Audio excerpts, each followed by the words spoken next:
From the start po, actually, this Lazuri is our second option. But Miss Carla messaged me like that was 10 days before this day. With the experience, sobrang bait ni Miss Carla.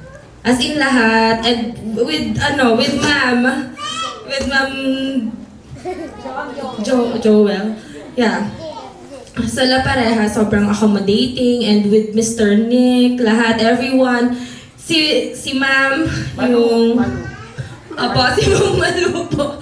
Yeah, sobrang bait po, simula kanina. And then, with the photo video po, with the team, sobrang bait po ng lahat. Yung mga staff din po nila dito sa Lazuri, they're very good po on accommodating us po. And with the MC po, nagulat kami. Kasi sabi niya kanina, andyan yung MC, para magugustuhan niya daw yung MC, basta ganon. Tapos nagulat kami, siya pala yung MC tonight. Grabe, pasabog. Overall, sobrang ganda po. Sobrang thank you po. Kasi lahat ng gusto ko is, itong choice ko lahat na maging white everything dito sa event. So, thank you po.